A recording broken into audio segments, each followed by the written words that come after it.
The afternoon sun cast long and spindly shadows across the worn wooden porch of the house in Lanford. Inside the kitchen, Dan stood near the door, exhaling a deep breath as he looked at the family members gathered around the table. "Thanks for letting Bev play, guys," he said, his voice carrying a hint of weary sarcasm. A voice from the corner quickly replied that they were not sure who he was talking to, because they certainly had not wanted her there. Bev sat perfectly still, her expression one of mild defiance. "I would have been fine at home," she insisted, her tone sharp. "But Jackie does not trust me there alone anymore." Jackie sighed, looking at her mother with a mixture of exhaustion and duty. "Mom, I went to check the mail this morning, and I saw that you had pulled up half the carpeting in my bedroom. Why on earth would you do that? Older apartments like mine sometimes have beautiful hardwood floors hidden underneath," Bev explained, as if it were the most logical thing in the world. "Do not blame me because yours did not. Check it yourself. Besides, you can always roll up a blanket and put your body in a carpet. It is just something to put in your pocket for later use." The door creaked open and Darlene walked in, her face pale and her eyes heavy with fatigue. Dan looked at his watch. "You get bad traffic again? You were getting home later and later every single night." "Yeah. I was stuck on that Dan Ryan expressway forever." Darlene sighed, dropping her bag on the counter. "I know we built that expressway to honor him, but all anybody ever says is that they were stuck on the stupid expressway." "Did the kids get dinner?" "For themselves," Dan replied. "They did not make me anything to eat." Jackie caught Darlene's eye and gestured toward the living room sofa. "Hey, Jackie, I think Harris lost one of her good earrings in the couch. Can you give me a hand looking for it?" "I did not even know Harris had any good earrings," Jackie said, standing up to help. "She does not," Darlene whispered urgently as soon as they were out of earshot. "Her ears are constantly infected. I just had to talk to somebody. I am going crazy." "Oh, pretend we are looking through the couch cushions so they do not suspect anything." "What is wrong?" Jackie asked, diving into the task. "I was not on the expressway today," Darlene confessed. "I was at David's house." "Well, Tysaw, why would you lie to your dad about that?" Jackie asked. "You and David see each other all the time because of the kids." "I know," Darlene said, her voice trembling. "But today we were making out. I cannot tell my dad that I was making out with my ex-husband while I am also dating Ben." "You and David?" Jackie whispered loudly, her eyes widening. "When did this start?" "The last couple of months," Darlene said. "We just started talking about the relationship to see if we could make it work again. Then tonight we stopped talking because our tongues were in each other's mouths. But I thought you and Ben were doing great," Jackie said, looking confused. "We are," Darlene admitted. "But you know, I still have feelings for David. And if there is a chance I can put my family back together, I have to try. Right?" Jackie shook her head. "You have to give up Ben then." "Why would I do that?" Darlene asked. "Ben and I are amazing together." "Oh, it is the classic wanting of the cake followed by the ever-present eating of it, too," Jackie remarked. "How are you even having time for all this?" "I do not," Darlene said. "I am like this close to losing it. When I am supposed to be with David, I am with Ben. When I am supposed to be with Ben, I am with David. When I am supposed to be with the kids, I am with Ben or David. You are right on the verge of having sex with both of them," Jackie noted. "No. No way," Darlene insisted. "I cannot go any further with David while I am still seeing Ben. I cannot sleep with two guys. I am not that person. Let me tell you," Jackie said with a distant look. "I have been that person before. And it can be a nightmare. A fantastic nightmare. But a nightmare nonetheless." Just then, Becky walked into the room, her steps slow and heavy. "Hey, guys," she said tiredly. "Hey, Crazy is back." Dan greeted her warmly. "Hey, little mama. Wow, you are getting big. Is that baby moving yet?" "Not yet," Becky replied, rubbing her stomach. but she is watching the papers for a younger uterus in a better neighborhood. What is up? Darlene asked. Aunt Jackie asked me to come by and go over a birth plan she made for me, Becky said, holding up a massive stack of papers. I was expecting a page or two, but I got the encyclopedia in Seneca instead. Aunt Jackie is just looking for something to give meaning to her life. Darlene joked. You just happened to be in the station when the crazy train pulled in. Tag. You are it. I am cashing out. No way. Dan said. I have been losing to her all night. She wants to leave, so it is a win for me. Did you read my birth plan? Jackie asked Becky eagerly. I tried, Becky said, sitting down with a sigh. It is just too much. Cannot we just go over this later? I am not due for 2 more months. But everything in here is important, Jackie insisted. Having soft lights and calming music and putting the baby on your chest, so there is a surge of oxytocin and she bonds to you. I have even got a whole chapter on infant car seats. I just do not know what all the fuss is about. Bev chimed in from the corner. In my day, we wrapped the baby in a napkin and took it home in our purse. Mom, you are confusing childbirth with stealing muffins from a restaurant. Jackie snapped. Fine. Bev grumbled. So that is where all the glasses are. Yesterday, I had to drink milk out of a shot glass. Harris walked into the room, looking bored and disinterested. Sorry. I try not to come down here, she said. It is like a public bathroom at the mall. I just want to get in and out and not make eye contact with anyone. Harris, you should be a part of this, Darlene said. One day you might have a baby, and you will want to know this stuff. Pass, Harris replied. I am not having any kids. And why not? Bev asked. It is a different time. Nana, Harris said. You do not have to have a bunch of kids to give your life meaning anymore. Good luck getting a man with that attitude, Bev muttered. Suddenly, Becky gasped, her eyes widening in shock. Crap. I think I just peed myself. It is not stopping. Jackie's face went pale. Becky, I think your water broke. Oh. No. Becky whispered. No. No. No. No. No. Oh. Really? Becky. Bev said. It is much too soon. You never disappoint. Dan. Dan. Darlene shouted toward the other room. We are heading to the hospital right now. Becky's water broke. Damn. Dan said, grabbing his keys. I will drive. Let us go. This is not happening. Becky cried as they ushered her toward the car. I have 2 more months to live before this was supposed to happen. Harris. We do not have time. Darlene called back. Clean that up. Would you? This is why I do not come down here. Harris complained to the empty room. At the hospital, the sounds of machines and busy staff filled the corridors. Becky lay on a gurney, breathing heavily.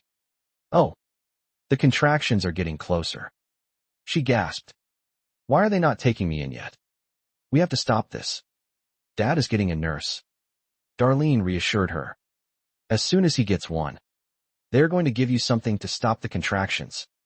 And until then, we are going to do some visualization exercises to stay calm. So, baby does not want to come out. Baby is happy where it is. The baby is moving. Becky shouted. The baby is moving like crazy. That is not working. Okay, well then, we will just talk to the baby, Jackie said, leaning close to Becky's stomach. Sweetheart, hi. It is your Aunt Jackie and Mommy. And we just want you to know there is no rush. There is no money for college yet. And your daddy has been deported to Mexico. And there is alcohol addiction in your genetic background. You are freaking the baby out. Becky yelled. Next person. Please. Dan stood at the front desk, looking frustrated. Are you having chest pains? A sudden rash? Or breathing issues? The receptionist asked without looking up. All those. But it is not for me. Dan snapped. My daughter has been sitting there for 30 minutes. Her water broke. But the baby is not due for 2 more months. Have her fill this out. the woman said, handing him a clipboard. We will get to her as fast as we can. No, Dan said, pushing the clipboard back. You take her in, and I will fill out the forms while she is in there. I want somebody to see her now. Forms first. Care second.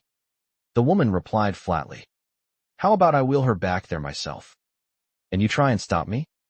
Dan threatened. An orderly stepped forward quickly. Orderly.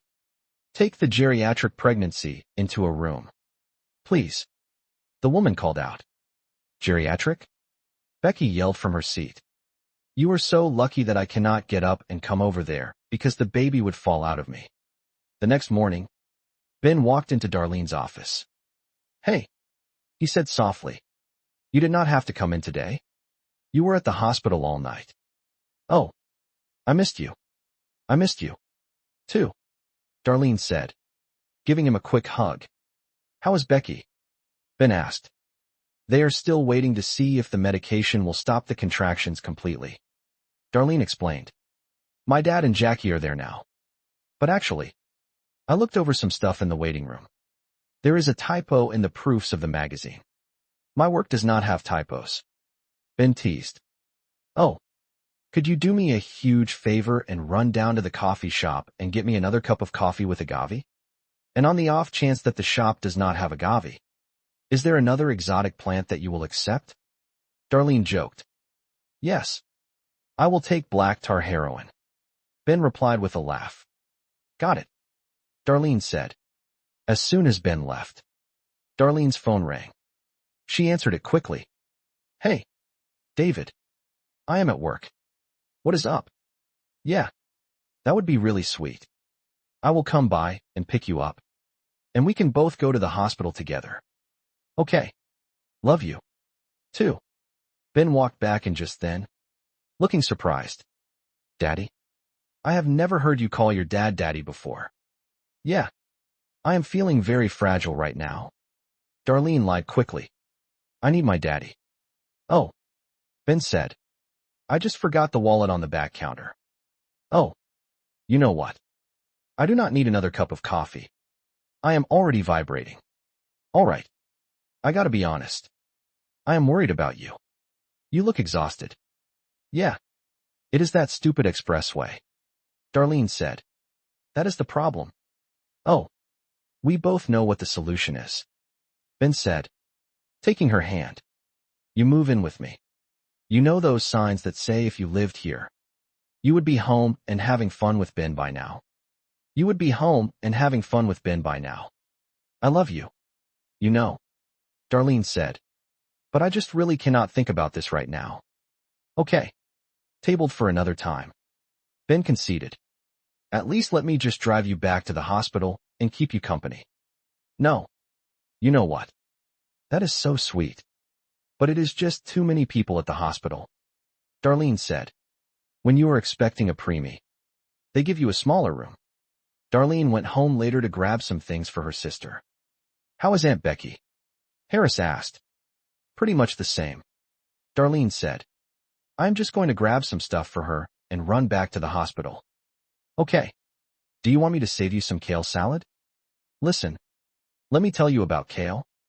Bev said, appearing in the doorway.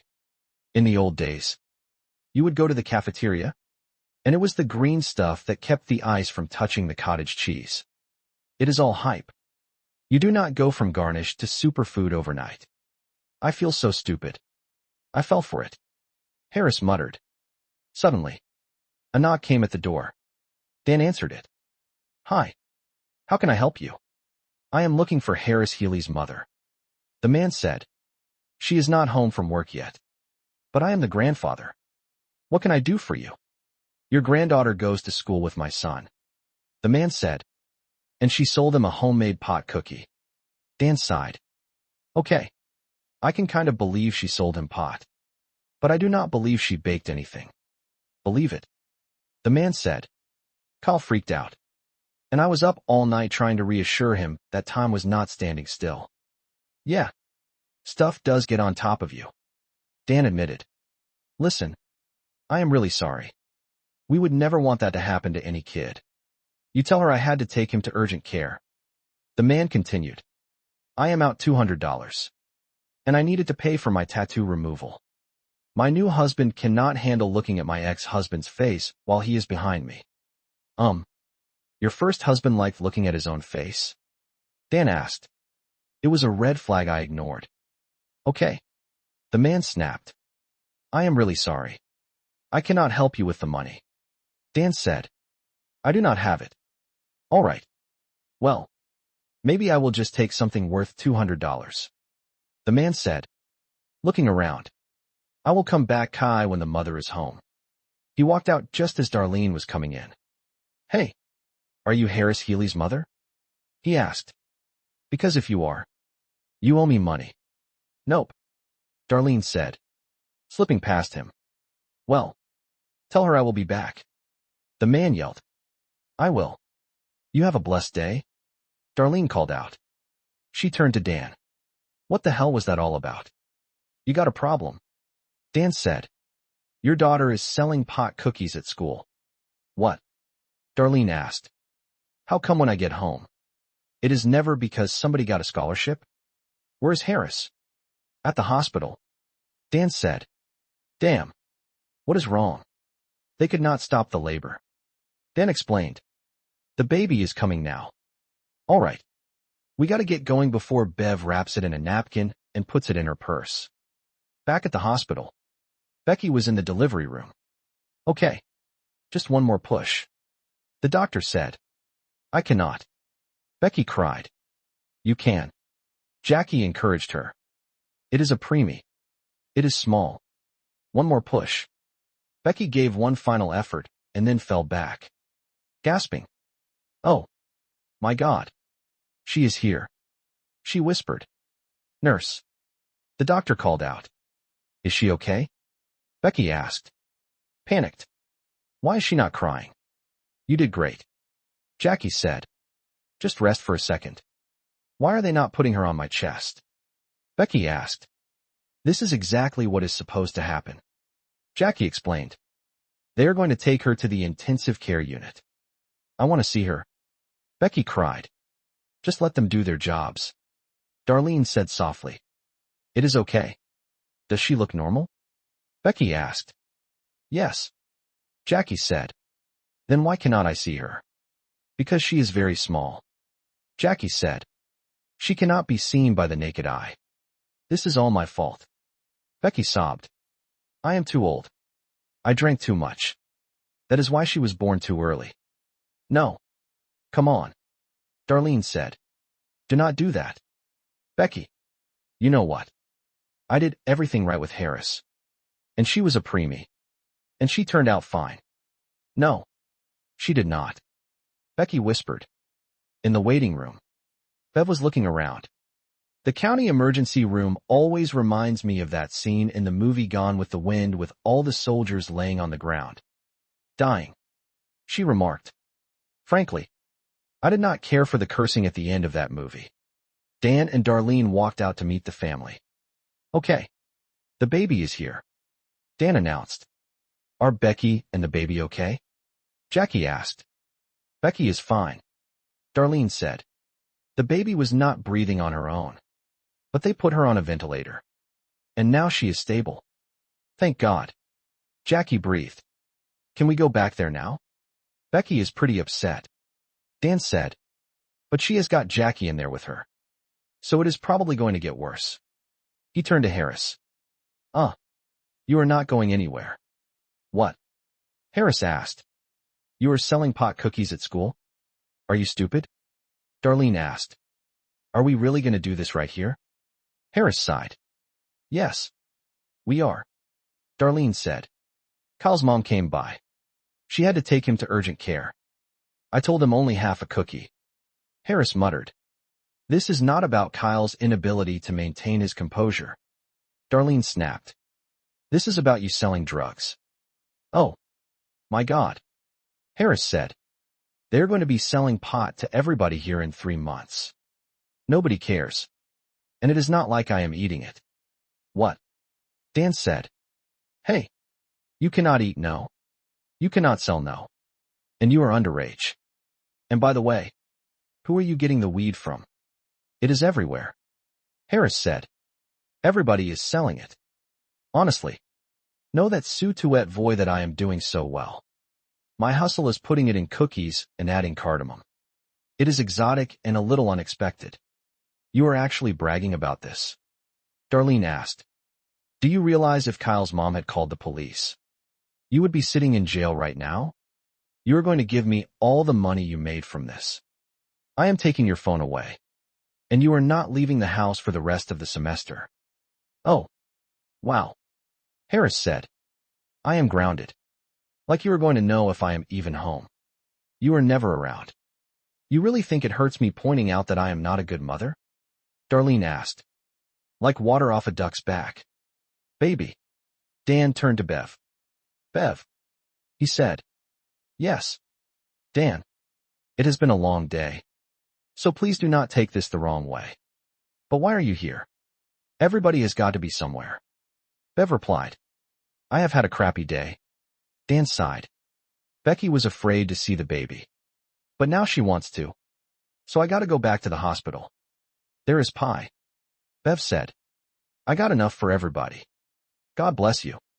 Dan said. I was wondering where you were. I am only asking because it has been just me and Bev here for hours. Hours. Bev agreed.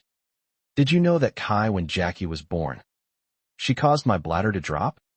You had to say that now, didn't you? Jackie said as she walked in. Well, I am not going to let you ruin this for me. No offense, Dan, but I do not like to watch you eat. Darlene looked at her father. You enjoying that pie? Dad. Smells great. Huh. Yep. Dan said. Love the smell of apple pie. So you can smell apple pie? Darlene said. But you cannot smell the smell of pot cookies baking in your own house. What? Dan asked. How did you not know what Harris was doing? Whoa. Dan said. You are going to blame your kids selling drugs on me? Yes. I am. Darlene said. Because you are here and I am not.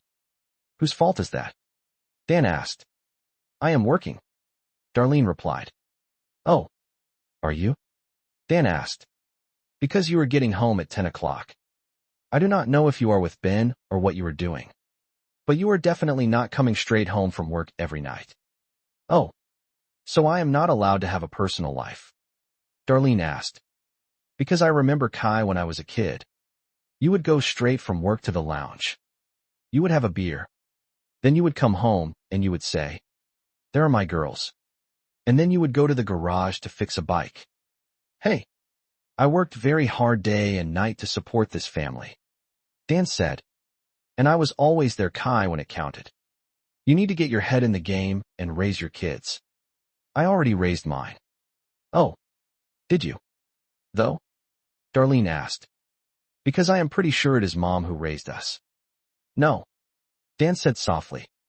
If we are going to be honest. The television did. Later. In the hospital.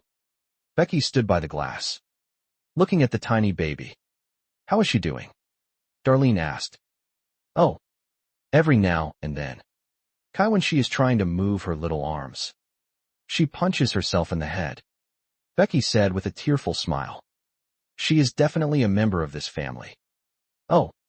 Another member of the family in the world. Darlene said. What we do not have in quality. We make up in volume. Darn right we do. Dan agreed. Grammy Becky is here to see her baby. Are you ready? I think so. Becky said. Oh. My God. She is so tiny. Look at all the tubes. I know. It looks scary. Darlene said. But all those things in there are helping her get stronger. She is looking at me. Becky whispered. Yeah.